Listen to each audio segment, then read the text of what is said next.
श्री शिवाय नमस्तुभ्यम। पुरुषोत्तम भगवान की जय। पुरुषोत्तम माह के अंतिम 15 दिन अब शेष हम सभी के पास हैं और यह समय कृष्ण पक्ष का समय रहेगा। कृष्ण पक्ष में चंद्र देवता थोड़ा शुक्ल पक्ष की अपेक्षा कमजोर अवस्था में माने जाते हैं। आइए जानते हैं इन 15 दिनों में, जो कि हमें 3 साल बाद प्राप्त होता है पुरुषोत्तम, इन 15 दिनों में हम ऐसा क्या करें ताकि हमारा पूरा महीना और 3 साल की पूजा आराधना सफल हो जाए, श्री नारायण और महादेव की कृपा मिले। ध्यान से सुनिएगा, यह अंतिम मौका है। आप कौन कौन से कार्य उपाय अपने घर पर रहकर सरल विधि से कर सकते हैं, इसी वीडियो में आप जानेंगे। सुनिएगा और अंत तक बने रहिएगा। सबसे पहले बात कर लेते हैं सर्वश्रेष्ठ तिथियों की। इन 15 दिन में जो सर्वश्रेष्ठ तिथि आएंगी उनकी जानकारी आपको दे दूं ताकि कोई भी व्रत उपवास आप सटीक सही दिन पर कर पाएं और आपसे कोई भी चीज छूटे नहीं। तो सबसे पहले बात कर लेते हैं प्रतिपदा।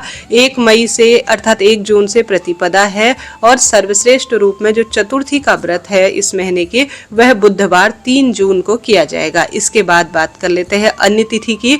जैसे कि अष्टमी का अगर आप व्रत करते हैं तो सोमवार 8 जून 2026 को अष्टमी का महाव्रत किया जाएगा। साथ के साथ अगर आप एकादशी व्रत करते हैं, पुरुषोत्तम महीने की कमला एकादशी इसे कहा जाता है, तो सर्वार्थ सिद्धि योग के साथ 11 जून 2026 को हमें प्राप्त हो रही है। और प्रदोष व्रत की बात करें तो 12 जून 2026 शुक्र प्रदोष के रूप में हमें प्राप्त हो रहा है, क्योंकि शाम के समय त्रयोदशी तिथि हमें प्राप्त है। 13 जून 2026 को मासिक शिवरात्रि है और 13 जून 2026 रहेगा शनिवार का। और गुरुजी प्रदीप मिश्रा जी ऑनलाइन पार्थिव शिवलिंग पूजा हम सभी को कराएंगे शाम को 7 बजे से लेकर 8 बजे तक। क्या क्या सामग्री लिस्ट लगती है कमेंट्स में पिन है, एक बार आप जरूर देख लीजिएगा। इसके साथ साथ 14 जून 2026 को सर्वपित्र अमावस्या रहेगी। 15 जून को यह महीना समापन की ओर रहेगा और साथ ही 15 जून को सोमवती अमावस्या अर्थात सोमवार के दिन सुबह के समय हमें परिपूर्ण रूप से पुरुषोत्तम अधिक मास में सोमवती अमावस्या प्राप्त हो रही है 15 जून को। तो यह दिन सबसे उत्तम है, सबसे श्रेष्ठ है, तो इन तिथि का खूब लाभ उठाए। तो 15 दिन में आने वाली सभी तिथि की मैंने आपको जानकारी दी, स्क्रीन पर लिख कर भी दिया हुआ है, तो इन तिथि का लाभ उठाएं। अब सोमवार का दिन है तो भाग्य प्रबल करने के लिए इस बीच में आएगा, जो कि सबसे श्रेष्ठ है। श्री नारायण की कई तिथियां आएंगी जो कि भाग्य बदलने के लिए कही गई हैं, तो ध्यान से सुने और अंत तक बने रहें। सबसे पहले सरल विधि से, अगर आप शुक्ल पक्ष में कोई श्रेष्ठ साधना या प्रभु भक्ति नहीं कर पाए हैं तो कोशिश करें आप जल्दी उठकर ब्रह्म मुहूर्त में करीब 4:05 से 5 बजे के बीच में गंगा जल और तुलसी की लकड़ी से स्नान करें। अगर ऐसा ना कर पाए तो सूर्य उदय से पहले आप सभी जो है सामान्य जल से स्नान करें। ओम नमो भगवते वासुदेवाय महामंत्र का ज्यादा से ज्यादा जप करना इस समय भाग्य प्रबल करता है। इस समय किए गए मंत्र जाप, साधना, यज्ञ, हवन, कथा पढ़ना, सुनना, घर पर अगर पंडित जी को बुलाकर सत्यनारायण व्रत कथा इत्यादि कराते हैं तो यह 3 साल बाद का मौका है, जो कि अनंत अनंत गुना लाभ देता है। ऐसे में इस समय शिव नारायण की स्तुति अनंत गुना लाभ देती है।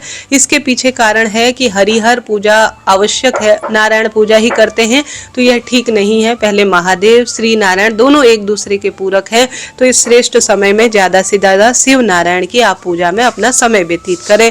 इसके बाद सरल तरीके से कृष्ण पक्ष में चंद्र देवता कमजोर अवस्था में होते हैं और इस दौरान ही पंचक इत्यादि भी हमें प्राप्त होंगे, तो आप सभी को सरल विधि से एक नियम बनाना है। अपने घर पर जो शिवलिंग है आप सभी सरल तरीके से जल के लोटे में आप थोड़ा सा रुद्राक्ष जो कि हर स्वरूप में महादेव का स्वरूप है, रुद्राक्ष मिश्रित जल आपको करना है। जल के लोटे में चम्मच से आप रुद्राक्ष को निकाल लीजिए।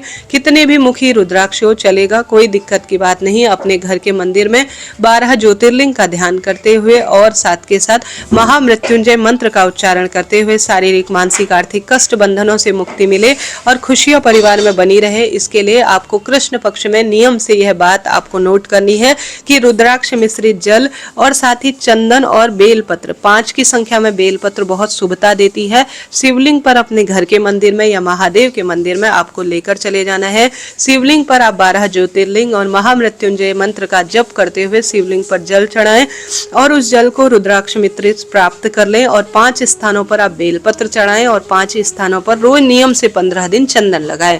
5 स्थान है माता गौरी का स्थान, श्री गणेश जी महाराज, कार्तिकेय भगवान, माता रानी का हस्तकमल और शिवलिंग। ये 5 स्थान है जहां पर आप चंदन लगाएं। 5 ही स्थानों पर आप बेलपत्र समर्पित करें और थोड़ा सा जो जल है उसे अपने शरीर पर छिड़काव करें। पूरे घर में भी इसका छिड़काव करें। अपने पति बच्चों से भी यह कार्य कराएं। तो यह पहला कार्य करना है। दूसरा सबसे सरल काम मैं हमेशा आपको बताती हूँ, अंतिम 5 दिनों में 5 दीपक का नियम बना लीजिए। रोज यह नियम करें। आप 300 आप 33 बत्ती दीप दान नहीं कर सकते, कोई बात नहीं। आप 33 मालपुए दान नहीं कर सकते, 33 चीजें दान नहीं कर सकते, कोई दिक्कत नहीं। अधिक मास की जो सबसे श्रेष्ठ तिथि होती है, जैसे पूर्णिमा, अमावस्या, अष्टमी और साथ के साथ इन सर्वश्रेष्ठ दिन पर एक प्लेट लीजिए। प्लेट में स्वास्तिक बनाइए। स्वास्तिक में 5 दीपक रखें। दीपक में थोड़ा थोड़ा काला तिल डालें, घी का प्रयोग करें। उसके बाद 5 दीपक से आप भगवान की आरती कर कर घर में इन दीपकों की रोशनी कर कर सबसे पहला दीपक अपने घर की रोशनी में रखें, पूर्व या उत्तर दिशा की ओर। दूसरा अपने घर के मंदिर में रखें। तीसरा द्वार पर रखें। चौथा तुलसी पर रखें। अंतिम 5वां दीपक आप आकाश की तरफ 33 कोटि देवी देवताओं का ध्यान करते हुए अपने हाथ में रखकर दिखाएं। फिर अपनी छत की बालकनी या द्वार पर इस दीपदान को आप कर दीजिएगा। तो यह 5 दीपक का आपको नियम बना लेना है। इन अंतिम 15 दिनों में श्री नारायण के समक्ष तुलसी की लकड़ी और महादेव के समक्ष आप बेलपत्र की लकड़ी का दीपक लगाते हैं तो 1000 दीपदान का रोज आपको फल मिलता है। कुछ भी कठिन नहीं है। श्री नारायण के निमित्त तुलसी की लकड़ी और महादेव के निमित्त बेलपत्र की सूखी हुई लकड़ी को लाइए। किसी कच्चे सूत या रुई में इसे अच्छी तरह से बनाइए। घी में और तिल के तेल में इनको अच्छी तरह से डुबोकर भगवान के नाम मंत्र का जाप करते हुए दीपदान रूप में अपने घर के मंदिर में प्रयोग में लीजिएगा। इन 15 दिनों में अंतिम दिनों में शिवलिंग पर रोज नियम से दिन बार के अनुसार जल चढ़ाते हैं। जैसे सोमवार के दिन सफेद फूल और दूध आप डालकर चावल के साथ अगर शिवलिंग पर जल चढ़ाते हैं तो चंद्रमा की कुंडली में स्थिति मजबूत बनती है। मंगलवार के दिन अगर शिवलिंग पर लाल फूल, मसूर की दाल जो है मिश्रित जल शिवलिंग पर चढ़ाया जाए तो मंगल की स्थिति मजबूत बनती है और मांगलिक जो समस्या है उसका निदान होता है। बुधवार के दिन अगर शिवलिंग पर इन अंतिम 15 दिनों पर आप हरा मूंग या हरे रंग की इलायची या हरे रंग की 5 पत्तियों के साथ शिवलिंग पर जल चढ़ाते हैं मंत्रों का जाप करते हुए तो बुध ग्रह मजबूत होता है। इसके साथ साथ गुरुवार के दिन अगर शिवलिंग पर जल चढ़ा ही रहे हैं तो आप चने की दाल या पीले चंदन, पीले पुष्प का प्रयोग करें। शुक्रवार के दिन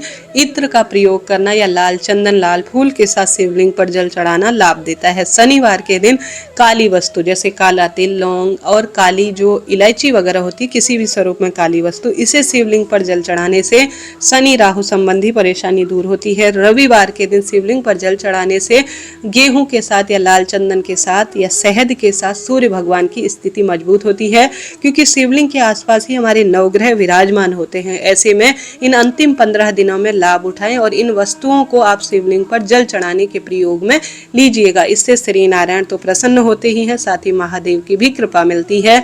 मैंने आपको गुरुजी द्वारा अंतिम 15 दिनों में जो दान करना है उसकी लिस्ट भी दिखाई हुई है ताकि आपको कोई परेशानी ना हो। शिवलिंग पर काले तिल सुंदर रूप में समर्पित करें। पार्थिव शिवलिंग पूजन इन 15 दिनों में कर सकते हैं और तुलसी की लकड़ी को घिसकर हरी चंदन बनाकर, जैसा कि आप जानते होंगे चंदन की लकड़ी हरी चंदन रूप में किसी भी तरह से तुलसी की लकड़ी का प्रयोग किया जाए। गले में वैजंती माला धारण की जाए। आंवला, बड़, पीपल, बेलपत्र इन वृक्षों को कच्चे दूध और जल से सिंचित किया जाए। पूजा परिक्रमा की जाए, दीपदान किया जाए तो इसका तो लाभ है ही। तो तुलसी की लकड़ी का दीपदान तो करें ही, साथ ही तुलसी की लकड़ी को घिसकर हरी चंदन बनाकर प्रभु जी को समर्पित करें। इसके लाभ ही लाभ हैं जी। अंतिम 15 दिनों में अभी तक आपने तुलसी की माला या तुलसी की मंजरी की माला अपनी इच्छा अनुसार ओम नमो भगवते वासुदेवाय, ओम श्री विष्णवे नमः कहते हुए भगवान जी को समर्पित नहीं की है तो एक बार कर लीजिएगा। इसके भी कई सारे लाभ है और यह मौका अंतिम कई सालों बाद हमें मिला है कि यह जून के महीने में सर्वश्रेष्ठ पुरुषोत्तम माह हमें प्राप्त हुआ हो। तो पुरुषोत्तम भगवान की कृपा के लिए खूब श्रेष्ठ कार्य करे, खूब अन्न दान करे, जल दान करे, वस्त्र दान करे, 100 दान करें और ज़्यादा से ज़्यादा आप 33 की संख्या में जो आपसे बन पड़े उस स्वरूप में दान करें। 33 की संख्या में आप दीप दान कर सकते हैं, 33 की संख्या में मालपुए वैजंती माला रखकर दान कर सकते हैं, ये सब आपकी इच्छा है। परंतु दान हर स्वरूप में फल देता है। ज़्यादा से ज़्यादा दीप दान करें, प्रभु सेवा करें, द्वार पर दीप दान कर कर जल का छिड़काव करें। निर्धन आने जाने वाले व्यक्ति को दरिद्र नारायण स्वरूप में जाना जाता है।